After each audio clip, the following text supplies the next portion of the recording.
प्रदेश में मानसून ने इस बार थोड़ा पहले ही दस्तक दे दी है। लखनऊ, प्रयागराज समेत राज्यों के कई जिलों में शनिवार को लगातार भारी बारिश के दौर जारी रहा। भारतीय मौसम विभाग के अनुसार प्रदेश में मानसून आने की संभावना 10 जुलाई तक की थी, लेकिन देश भर में इसकी शुरुआत पहले ही हो चुकी। उत्तर प्रदेश में 2 दिन में बलरामपुर के जिले में 89 मिलीमीटर बारिश दर्ज की गई। वहीं बारिश की कई नदियां उफान पर है। प्रयागराज के संगम क्षेत्र में जलस्तर बढ़ने से प्रशासन सतर्क हो गया है। निचले क्षेत्रों से लोगों को हटाने के निर्देश दिए गए। पहाड़ी इलाकों में भारी बारिश का अनुमान जताया गया। बरसात के चलते कई इलाकों में जलभराव की समस्या भी देखने को मिल रही है। मौसम विभाग ने अगले 24-48 घंटे के दौरान प्रदेश के 13 जिलों में भारी बारिश का ऑरेंज अलर्ट जारी किया। वहीं 26 जिलों में भी भारी बारिश का येलो अलर्ट जारी किया गया है। इनमें से बलरामपुर, श्रावस्ती, बहराइच, लखीमपुर खीरी, सहारनपुर, मुजफ्फरनगर, बिजनौर, अमरोहा, मुरादाबाद, रामपुर, बरेली, पीलीभीत, शाहजहांपुर और आसपास के क्षेत्र शामिल। बारिश से तापमान में गिरावट आई, जिसमें से लोगों को गर्मी से तो राहत मिली। हालांकि भारी बारिश के चलते किसानों के फसलों की चिंता भी सताने लगी है। मंजुला खान, सी न्यूज़, लखनऊ। आम आदमी पार्टी और दिल्ली में रहने वाले पूर्वांचल समाज के लोगों ने बीजेपी सरकार के मंत्री सिरसा का बयान के खिलाफ सोमवार को यानी आज जोरदार प्रदर्शन किया है। आपका दावा है कि सिरसा ने कथित तौर पर दिल्ली में रहने वाले यूपी और बिहार के लोगों को बांग्लादेशी बताकर उनका अपमान किया है, जिसके बाद आपके नेताओं और कार्यकर्ताओं ने उनके आवास के बाहर जोरदार प्रदर्शन किया। दरअसल बीजेपी सरकार में मंत्री मनजंतर सिंह सिरसा ने हाल में ही एक बयान में दावा किया है कि जिनकी झुग्गी पर बुलडोजर एक्शन हो रहा है और तोड़ी जा रही है वो लोग बांग्लादेशी है।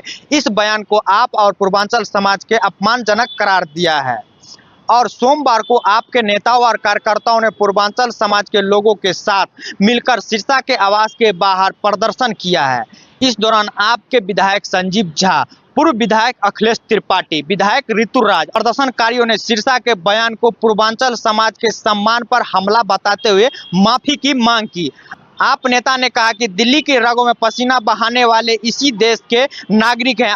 विरोध प्रदर्शन में शामिल लोगों ने कहा कि वे दिल्ली के विकास में महत्वपूर्ण भूमिका निभाते हैं और उन्हें विदेशी कहकर अपमानित करना गलत है। वीडियो जर्नलिस्ट केशव के साथ दीपक झा, श्री न्यूज, दिल्ली। महाराजगंज जिले के नौतनवा में वर्षा न होने से परेशान महिलाओं ने एक अनोखी परंपरा के तहत इंद्रदेव को प्रसन्न करने की पहल की है।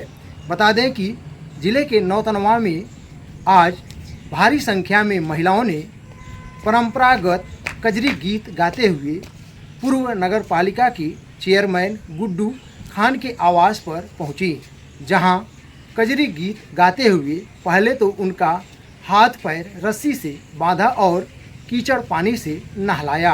महिलाओं का मानना है कि इंद्रदेव को प्रसन्न करने के लिए किसी सम्मानित व्यक्ति को कीचड़ पानी से नहलाया जाता है, उसके बाद उनके क्षेत्र में बारिश होती है।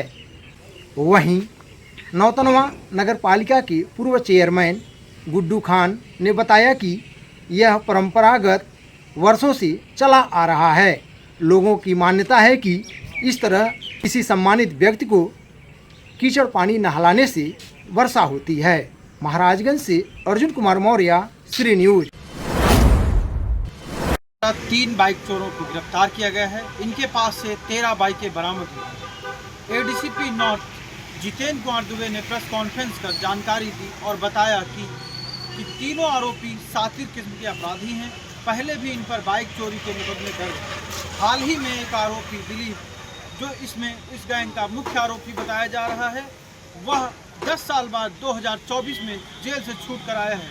पुलिस तमाम पहलुओं की जांच कर रही है और इनके अन्य भी सदस्यों की भी तलाश में जुटी है। लखनऊ से श्री न्यूज़ के लिए आशुतोष द्विवेदी।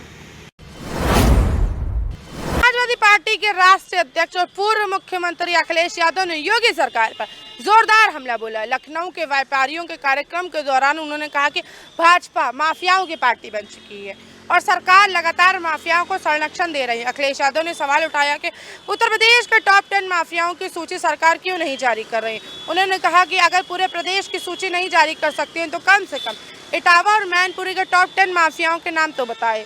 इटावा में हुई हालिया हिंसा पर भी उन्होंने अपनी प्रतिक्रिया देते हुए उन्होंने बताया कि वह एक ब्राह्मण परिवार के या लंबे समय से यादव कथावाचक करता था, कर रहे थे, जिन्होंने पूरा गांव जानता था। अखिलेश यादव ने कहा कि महंगे कथावाचकों की फीस बहुत होती है, हर किसी के पास की नहीं होती धीरेन्द्र शास्त्री जैसे कथावाचकों को बुलाने की। धीरेन्द्र शास्त्री 50 लाख से ऊपर लेते हैं। इटावा हिंसा में शामिल अहिर रेजिमेंट ने अखिलेश यादव ने भाजपा समर्थक बताया, कहा कि ये लोग भाजपा प्लेंटेड हैं। अखिलेश यादव ने भाजपा पर तीखा हमला करते हुए कहा कि भाजपा के बहुत भगवान है जो मौके के हिसाब से भगवान बदल लेते हैं। उन्होंने कहा कि सच्चा सनातनी कभी किसी की हत्या नहीं कर सकता और सनातनी गरीबों को सताता नहीं बल्कि जो दूसरों की मदद करता है वही सच्चा सनातनी होता है। अखिलेश यादव ने योगी सरकार से कानून व्यवस्था सुधारने, माफियाओं को सूची सार्वजनिक करने और व्यापारियों को सुरक्षा सुनिश्चित करने की मांग करी है। मंजला खान, श्री न्यूज़, लखनऊ। वाराणसी के दशाश्वमेध थाने की पुलिस को बड़ी सफलता मिली है। पुलिस ने बीते 26 जून को आंध्र प्रदेश की महिला श्रद्धालु से हुई मंगलसूत्र छिनैती की घटना का खुलासा किया है। पुलिस ने इस मामले में एक अभियुक्त को गिरफ्तार किया है। पुलिस ने उसके पास से 1,68,000 रुपये बरामद किया है। वाराणसी से वासिफ खान, श्री न्यूज़। गोमती की सफाई में घपले के जांच आदेश दिए गए हैं। गोमती की कागज पर चल रही सफाई के विरोध में पार्षदों ने आवाज बुलंद कर दी है। स्थानीय निकाय निधि परीक्षा विभाग की रिपोर्ट के खुलासे के बाद पार्षदों ने जांच की मांग उठाई है। दोषी अधिकारियों और इंजीनियरों के खिलाफ भी कठोर कार्रवाई की मांग की है। मुख्य नगर लेख परीक्षा ने अपनी रिपोर्ट में नदी की सफाई में भारी गड़बड़ी उजागर की है। एक खबर के अनुसार 25 जून के अंक में गोमती की सफाई के लिए 50 नाविक और 20 नावें एक कार्यदायी संस्था के माध्यम से तैनात कर इसके नाम पर भुगतान की खबर प्रकाशित की थी। मुख्य नगर लेख परीक्षा की रिपोर्ट में भी लिखा है कि ना तो नाव चलने वालों का कोई काम है और ना ही कोई विवरण किया गया है। उसी के साथ अगर नाविक हैं तो उन्होंने कार्य क्यों नहीं किया, विवरण कैसे हो गया। इसके बावजूद इन कर्मियों के नाम पर लाखों का भुगतान हो रहा है। अब भाजपा पार्षद भी कह रहे हैं कि गोमती नदी की सफाई कागजों तक ही सीमित है। वास्तव में ना कोई कर्मचारी नदी में दिखता है और ना ही कोई सफाई कार्य होता है। कई पार्षद अपनी अपनी बात रख रहे हैं, जिसमें एक ने कहा, मेरे वार्ड में गोमती नदी का बड़ा किनारा आता है। निशादगंज से हनुमान सेतु के बीच कभी नाव कर्मचारी सफाई करते हुए नहीं मिले। तो दूसरे ने कहा, अधिकारी गोमती पैया से भी नहीं डरते और स्थानीय लोग यहाँ पर अस्थियां विसर्जन करते हैं, इसीलिए यहाँ पर सफाई होनी चाहिए। लेकिन कभी सफाई का कार्य नहीं हुआ, ना तो कोई सफाई करता हुआ कर्मचारी दिखा। मैं प्रज्ञा पांडे, कैमरा अमित के साथ, श्री न्यूज़, लखनऊ।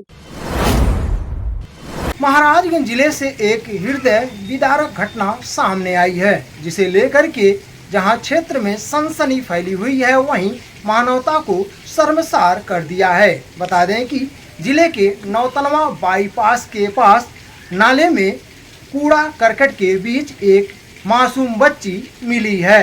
राहगीरों ने देखकर इस बात की सूचना पुलिस को दी। सूचना पाकर मौके पर पहुंची पुलिस ने नाले में पड़ी 6 माह की मासूम बच्ची को बाहर निकाला और आवश्यक कार्रवाई में जुटी हुई है। ऐसे में सवाल उठता है कि इस समाज में आज भी ऐसे निर्दयी माँ बाप हैं जो अपने मासूम बच्चों को बेटी समझ करके नाले में फेंक दे रहे हैं, जिसे लेकर के अब महाराजगंज पुलिस आवश्यक कार्रवाई में जुटी हुई है। वहीं मानवता को शर्मसार कर देने वाली इस घटना को लेकर के लोगों के द्वारा तरह तरह की चर्चाएं की जा रही हैं। महाराजगंज से अर्जुन कुमार मौर्य, श्री न्यूज। फलों के राजा आम और आमों की राजधानी मलियाबाद राजधानी लखनऊ के छोटे से कस्बे मलियाबाद में देश का सबसे भव्य और अनोखा मैंगो थीम डेस्टिनेशन पार्क बनने जा रहा है। यह पार्क न सिर्फ आमों की 700 से ज्यादा देसी विदेशी किस्मों के सजोएगा, बल्कि यह प्रकृति का स्वास्थ्य और संस्कृति का अनूठी संगम भी देखने को मिलेगा। बच्चों के लिए रोमांचक एडवेंचर जोन, कला और संस्कृति के रंग और आमों की खेती से जुड़े डिजिटल डिस्प्ले और मॉडल, यह सब कुछ एक ही जगह मिलेगा। यह बनेगा देश का पहला मैंगो म्यूजियम, जिसमें आम की खेती का इतिहास, आमों का विकास और आम के उपयोग की पूरी जानकारी मिलेगी। पार्क में हर सड़क का नाम भी खास आम की किस्मों पर ही रखा जाएगा। लखनऊ विकास प्राधिकरण इस महत्वाकांक्षी परियोजना पर खास निगरानी के लिए एक 5 सदस्यीय कमेटी बनाई जाएगी, जो इस सपने को हकीकत में बदलने में जुटी है, जो तैयार हो जाए आने वाली पीढ़ी के लिए प्रकृति, स्वास्थ्य और संस्कृति का अद्भुत अनुभव देने वाले इस पार्क का हिस्सा बनाने के लिए है। मैं उत्तराकांक्षी न्यूज लखनऊ। लखनऊ जल्द ही दिल्ली एनसीआर के तर्ज पर विकसित होने जा रहा है। एससीआर यानी स्टेट कैपिटल रीजनल के तहत लखनऊ, बाराबंकी, सीतापुर, हरदोई, उन्नाव और रायबरेली को योजनाबद्ध तरीके से जोड़ा जाएगा। एलडीए के सभागार में हुई हाई लेवल मीटिंग में इस प्रोजेक्ट को प्रेजेंटेशन हाई लेवल कमेटी के अध्यक्ष केशव वर्मा के समक्ष दिया गया। बैठक में प्रमुख सचिव आवास एवं शहरी नियोजन विभाग पी गुरु प्रसाद मौजूद रहे। प्रमुख सचिव नगर विकास अमृत अभिजीत, मंडलायुक्त डॉक्टर रोशन जैकब, एलडीए उपाध्यक्ष प्रथमेश कुमार और आवास बंधु के निदेशक रवि जैन और प्रमुख नगर नियोजक के गौतम भी मौजूद रहे। इस योजना के तहत वर्ल्ड बैंक की सहायता से AECOM और एजेस इंडिया कंपनी मिलकर 171 करोड़ की रुपए की लागत से एससीआर के लिए एक योजना प्लान तैयार करेगी और 5 साल में इसकी डीपीआर भी बनाई जाएगी। एससीआर में high speed connectivity, rapid ring road और एक्सप्रेसवे मिसिंग लिंक रोड को जोड़ने की योजना के साथ ही रोजगार, आवास और सांस्कृतिक योजनाओं को संरक्षण देते हुए कार्य किया जाएगा। मैं प्रज्ञा पांडे, अमित के साथ श्री न्यूज लखनऊ।